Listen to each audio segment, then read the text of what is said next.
ça va, le grand Phil? Ça va très bien, merci. En passant, moi aussi, j'ai bien aimé mon 6 mois avec les Penguins de Pittsburgh et la bague qui est venue avec. Ah ben oui, effectivement. Et voilà. La bague et l'amitié pour la vie, Bill Guérin, par Waydon. Ouais. Ce tirant-là avec Ben Roethlisberger. Hey, quand tu penses à ça, Phil, là, dans ta vie, tu vas être baigné avec Ben Roethlisberger puis avec moi. Je veux dire, incroyable. Honnêtement, là, puis avec moi, on avait même des soies-made. Ça fait longtemps.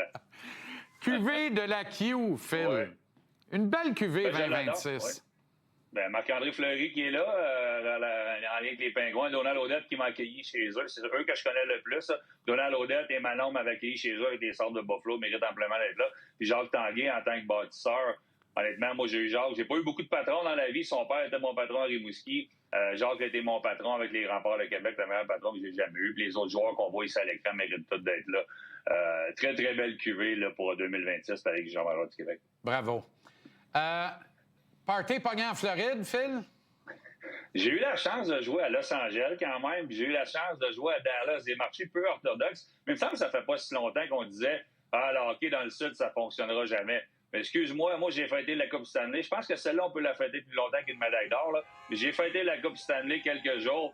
La Coupe Stanley, l'année passée, et la médaille d'or se sont célébrées au même bar, le 11 à Miami. De voir ça hier soir, de penser que le hockey n'aurait pas fonctionné dans le Sud et de voir où que les joueurs ont pu le faire, autant les gars de la Coupe Stanley l'année passée, Matthew Tkachuk était probablement le lien direct pour cette partie-là. Mais bon, mais tant mieux pour eux autres qui ont eu du plaisir. On va espérer de revoir autant des parties de la Coupe Stanley, parce qu'on s'entend-tu que ça fait longtemps qu'on n'a pas eu au Canada, puis des parties de la médaille d'or, plus au nord des lignes, mais ça reste à suivre. Là. Tu veux commenter sur le sujet de Renault hier au sujet des Québécois possibles aux Olympiques en 2030 en France? Écoute, on n'a pas besoin de montrer l'équipe qui avait fait. Tu sais, je suis habitué de passer après Renault comme ce soir. Hier, j'ai passé avant lui, puis honnêtement, j'en ai fait des ulcères après. J'ai été obligé de prendre une pilule pour dormir. J'ai failli vous rappeler pendant l'émission. Mais Renault a quand même raison. Aucun Québécois dans son alignement.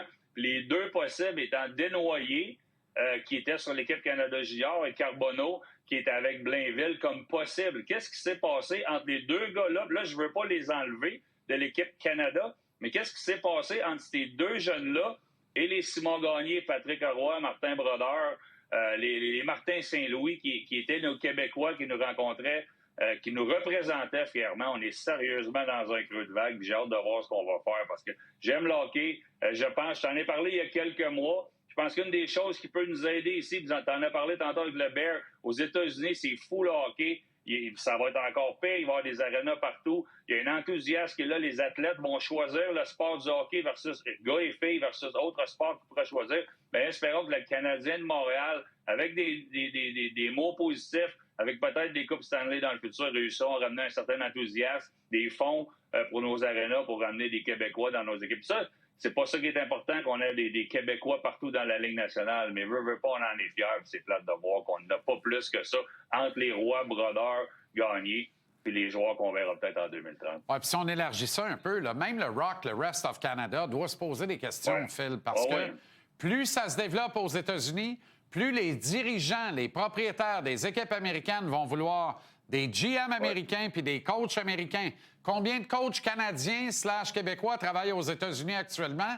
Tantôt, ça se peut qu'il reste 7 clubs dans la meilleure ligue au monde pour nos meilleurs coachs et nos meilleurs directeurs généraux. Ça se peut que ça finisse là dans 10, 15, 20 ans. Fait qu'il faut tout voir ça venir aussi, là. Au Québec, ça fait longtemps qu'on dit qu'on se regarde dans le miroir, puis on fait des sommets, puis on fait X, Y, Z. Ben là, il est temps qu'on le fasse pour de vrai, puis le reste du Canada aussi, parce que c'est notre sport. Ils ont bien beau dire ce qu'ils veulent aux États-Unis. C'est encore notre sport, c'est à nous de faire nos preuves. Qu'est-ce que Suzuki fait à compter de jeudi et quel message il envoie à la firme Gorton Hughes Associates en vue de la date limite du 6 mars pour les transactions? On se souvient qu'il y a eu un grand mot à dire pour le statu quo l'année passée. J'ai hâte de voir ce qu'il va faire. Moi, j'aimerais savoir, honnêtement, j'aimerais vraiment savoir le Canadien s'améliorer cette année. Je pense qu'ils vont faire le statu quo, mais je pense que les performances dans les prochaines semaines vont dicter qu'est-ce qui va se passer. Nick Suzuki va avoir son mot à dire. Est-ce qu'il va vouloir un joueur sur son trio? J'aimerais voir le Canadien faire de l'acquisition d'un gros bonhomme qui pourrait être, sans être un grand marqueur, un power forward qui pourrait l'accompagner sur le premier trio. Peut-être un défenseur d'expérience ou un gros bonhomme ferait du bien aussi pour le Canadien. Là. On va surveiller ça. Chose certaine, on est en meilleure posture devant le filet. Montembeau a retrouvé ses marques. Daubèche est excellent. Pour 25 matchs, dont 6 dos à dos dans une cédule pas commode, c'est bon d'avoir 2 gars qui peuvent arrêter le puck. Aux Olympiques, ça en prenait juste un. On a vu qu'est-ce que ça a fait pour les Américains. Pour le Canadien, le débat est parti. J'ai écouté la radio de Montréal aujourd'hui. C'est le débat qui va gauler Montembeau, Daubèche. Daubèche ne devrait pas être là. C'est Montembeau notre premier. Moi, ça ne me dérange pas du tout. Il y a tellement de matchs présentement. Les équipes qui ont 2 bons gardiens de but vont avoir l'avantage. L'avantage aux Canadiens, il restera à décider un, à savoir qui débutera les séries pour le Canadien. Merci, le grand. À demain. À demain.